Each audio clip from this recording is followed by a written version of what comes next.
নমস্কার। আজকে আমি বলবো কেন পুরীতে একাদশী উপবাস নিষেধ আছে। পুরুষোত্তম ধাম বা শ্রীক্ষেত্র পুরীতে ভগবান শ্রী জগন্নাথ দেব স্বয়ং একাদশীর উপবাস করতে ভক্তদেরকে নিষেধ করেছিলেন। প্রভাসখণ্ড গ্রন্থে জানা যায়, রত্না নামে এক বিধবা ব্রাহ্মণী জগন্নাথ দর্শনার্থে শ্রীক্ষেত্রে গিয়েছিলেন, কিন্তু পুনর্রথযাত্রার পরবর্তী সান্ন একাদশী তিথি পালন করার মানতে তিনি উপবাস করে থাকেন। দিনের শেষের দিকে ব্রাহ্মণী ক্ষুধায় কাতর হয়ে ধুলোয় শাড়ির আঁচল পেতে নিদ্রায় নিমগ্ন হন। জগন্নাথ পুরীধামে কারোর উপবাস থাকার প্রয়োজন হয় না, এই কথা জেনে অন্তর্যামী চতুর্ভুজী ভগবান নারায়ণ দ্বিজরূপ ব্রাহ্মণের রূপ ধারণ করে ব্রাহ্মণীর নিকট উপস্থিত হয়ে ব্রাহ্মণীকে বললেন, হে ব্রাহ্মণী, নিদ্রা হতে ওঠো। শ্রীক্ষেত্রে একাদশী ব্রত পালনের কোনো প্রয়োজন নেই। তুমি মহাপ্রসাদ গ্রহণ না করায় তোমার জগন্নাথ দর্শন বিফল হয়ে যাবে। এই কথা শুনে ব্রাহ্মণী দ্বিজরূপী নারায়ণকে বললেন, আমি বিধবা ব্রাহ্মণী, একাদশী তিথিতে কিভাবে অন্নজল গ্রহণ করি বলো তো? এতে তো আমার পাপ হবে।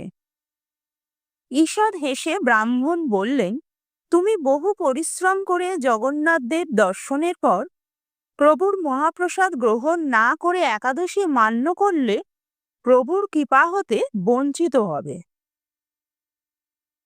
হে ব্রাহ্মণী, তুমি একাদশী ব্রতের ফল ও মহিমা সম্পর্কে আমাকে বলো তো শুনি, আমি তাহলে তৃপ্ত হব।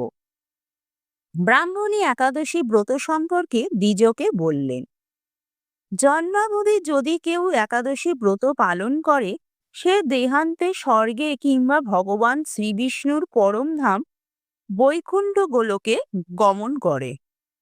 প্রভু স্বয়ং তাকে কৃপাদর্শন দেন। ভক্তিযুক্ত হয়ে নির্জলা একাদশী ব্রত পালনেও প্রভু সন্তুষ্ট হয়ে ভক্তকে দর্শন দেন। দ্বিজ ব্রাহ্মণ ঈষৎ হেসে বললেন, শ্রী শ্রী জগন্নাথ দেবের দর্শনের ফল সম্পর্কে তুমি কি জানো? উত্তরে ব্রাহ্মণী বললেন, রথের ওপরে শ্রী শ্রী জগন্নাথ দেবের দর্শন করলে সে ভক্তের আর পুনর্জন্ম হয় না, তার সর্বপাপ বিমুক্ত হয়।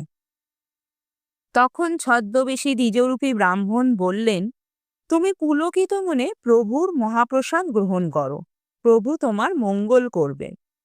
উত্তরে ব্রাহ্মণী বললেন, মহাপ্রসাদের মান রক্ষা করতে আমি অবশ্যই তা গ্রহণ করব, কিন্তু যদি ভগবান আমাকে নিজ রূপে দর্শন দেন, তার দিব্য রূপ আগে দর্শন করে পরে আমি একাদশী ব্রতের পালন করব, তার আগে কখনোই নয়।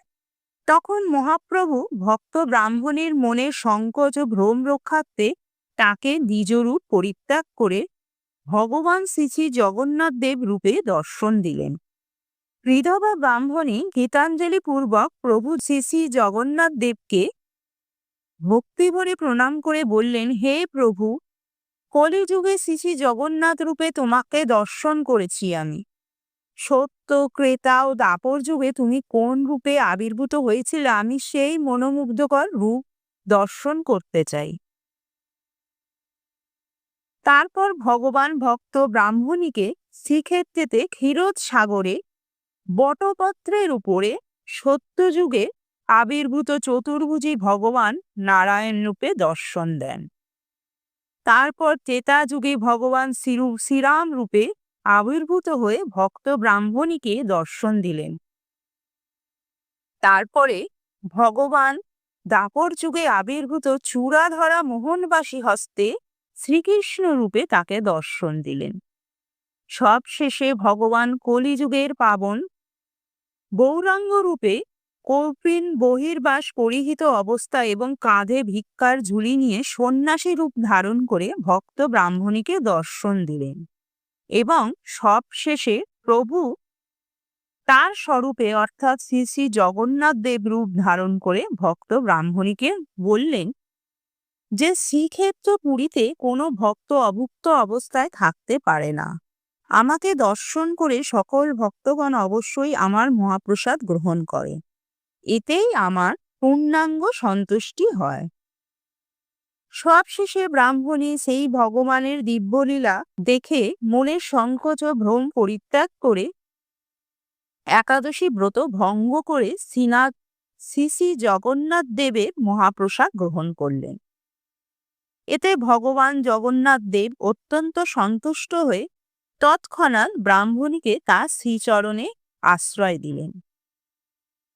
ভক্তপ্রেমের এই অমোঘ উদাহরণস্বরূপ শ্রী ভগবান শ্রীক্ষেত্রধামের মহাপ্রসাদের মাহাত্ম্য বর্ণনা করার জন্য সেই বিধবা ব্রাহ্মণী রত্নাকে তার স্বরূপ দর্শন করিয়েছিলেন। এই গল্প থেকে আমরা এটাই শিক্ষা পাই, শ্রীক্ষেত্রধাম পুরীতে ভগবানের একাদশীর পুণ্যফল অর্জনের জন্য কখনোই ভক্তদের নিজেকে অভুক্ত করে রাখা উচিত নয়। কারণ এ ধামে ভগবান শ্রী শ্রী জগন্নাথ দেব নিজেই ভক্তদেরকে তার দর্শনের পর মহাপ্রসাদ আস্বাদনের সুযোগ দান করেছিলেন। তাই এ পুণ্যধামে কোনো ভক্ত কখনোই অভুক্ত থাকতে পারে না। জয় জগন্নাথ। আজকের ভিডিও যদি ভালো লাগে অবশ্যই লাইক ও কমেন্ট করবেন এবং সাবস্ক্রাইব করে দেবেন আর কমেন্টে লিখবেন জয় জগন্নাথ।